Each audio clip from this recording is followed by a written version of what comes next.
시청자 여러분 안녕하십니까. 대우건설의 따끈따끈한 소식들을 가장 재밌게 전달해드리는 정대우의 하디슈의 정대우 앵커입니다. 첫 번째 소식입니다. 대우건설이 인도 뭄바이 해상교량 현장 내 백신 접종센터를 운영했다는 소식인데요. 자세한 내용은 정대우 리포터에게 들어보도록 하겠습니다. 정대우 리포터. 네, 안녕하십니까. 정대우 리포터입니다. 저는 지금 인도 뭄바이 해상교량 현장에 나와 있습니다. 지금 현장에 있는 근로자 2천여 명과 근로자 가족 등 총 3천여 명은 지난 6월 8일부터 6월 15일까지 현장에서 자체 운영되는 백신 접종센터를 통해 아스트라제네카 백신 1차 접종을 마친 상태입니다. 최근 인도는 코로나19가 재확산되면서 백신 공급이 부족할 뿐만 아니라 개인별 백신 접종이 하기 어려운 상황인데요. 대우건설은 이 상황에 대응하기 위해 관할 지역 기관으로부터 승인받아 자체적으로 백신 접종센터를 운영했습니다. 와, 자체적으로 백신 접종센터를 운영했다고요? 백신이 부족한 상황에서 백신 수급도 쉽지 않았을 것 같은데요. 네, 대우건설은 지역 대형 병원인 타타 메모리얼 센터와 파트너십을 체결해 백신을 단독 수급하게 되었습니다.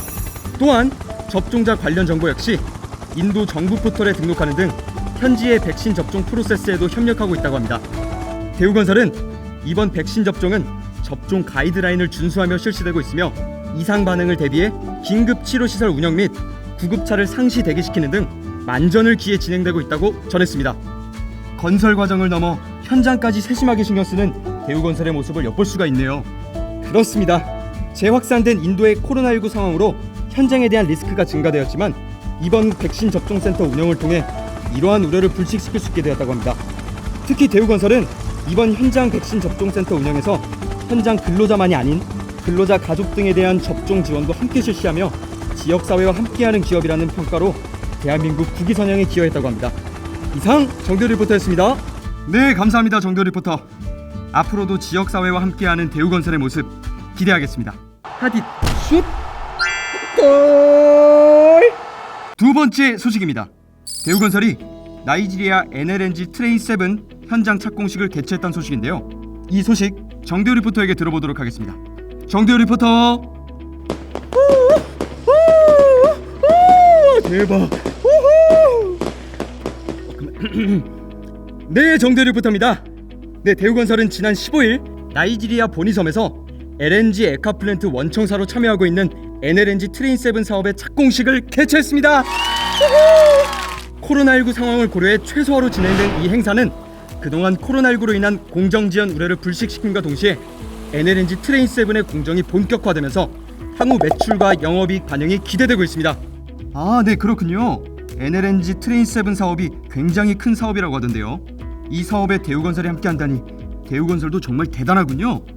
네, 지난해 5월 13일 체결된 이 사업의 계약 금액은 총 5조 1811억 원의 규모이며 원청사로 조인트 벤처에 참여한 대우건설의 지분은 약 40%에 해당하는 2조 669억 원의 규모입니다.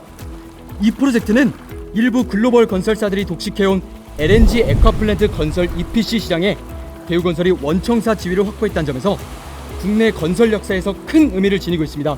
또한 기존 NLNG 트레인 1호기부터 6호기 중 5개를 시공한 실적을 보유한 대우건설이 나이지리아 내 최고의 건설사로 높이 평가되어 수주에 성공한 사업이라고 할 수 있습니다. 와, 굉장합니다. 또 우리가 주목해야 할 점이 있다고요? 네, 맞습니다. 특히 이날 행사에서 부하리 나이지리아 대통령을 비롯한 정부 관계자들이 LNG 에카플랜트 8호기의 추진을 공식화한 것도 주목할 점입니다. 대우건설이 친환경 에너지로 평가되고 있는 LNG 에카플랜트 분야에서 글로벌 경쟁력을 확보하고 있는 만큼 향후 트레인 8 사업이 본격화할 경우 추가적인 사업 참여에 대한 기대감도 높아질 전망이라고 합니다. 이상 정대우 리포터였습니다. 네, 감사합니다. 정대우 리포터. 이번 나이지리아 NLNG 트레인 7 사업이 대우건설이 글로벌 건설 기업으로 거듭나는 초석이 되기를 기대하겠습니다. 지난 1일 대우건설이 2021년 신입사원 입사식을 진행했다고 합니다. 자세한 내용은 정대우 리포터에게 들어보도록 하겠습니다. 정대우 리포터. 네, 정대우 리포터입니다. 7월에 시작을 알린 지난 1일 대우건설의 새로운 얼굴이 될 총 80명의 신입사원이 채용됐습니다. 높은 경쟁률을 뚫고 채용된 이번 신입사원들은 입사식을 시작으로 7월 23일까지 약 한 달간 대우건설 인재원에서 신입사원 교육을 진행할 예정이라고 합니다. 와, 그렇군요. 어떤 훌륭한 인재들이 입사했는지 굉장히 궁금하네요. 신입사원 교육 과정에선 어떤 교육을 받게 되나요?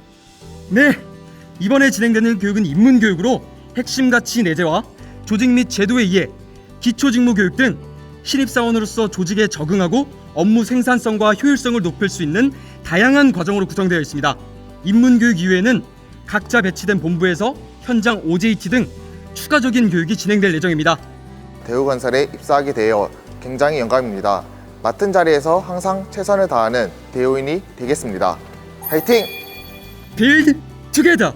대우건설의 비전처럼 앞으로 도전과 열정, 자율과 책임을 가지고 함께 대우건설의 미래를 만들어갈 신입사원들의 활약을 기대해봅니다. 이상 정대우 리포터였습니다. 네, 정대우 리포터 감사합니다. 저도 많은 기대가 되네요. 하루빨리 신입사원들을 만나볼 수 있길 바랍니다. 여기가 달인가? 인생에 관한 강연으로 유명한 미국의 레스 브라운은 이렇게 말합니다. 시작하기 위해 위대해질 필요는 없지만 위대해지려면 시작부터 해야 한다. 많은 일에 도전하고 새로운 시작을 앞둔 대우건설과 함께 여러분도 7월에는 새로운 시작을 해보는 거 어떨까요? 정대우의 핫이슈 마치겠습니다. 감사합니다.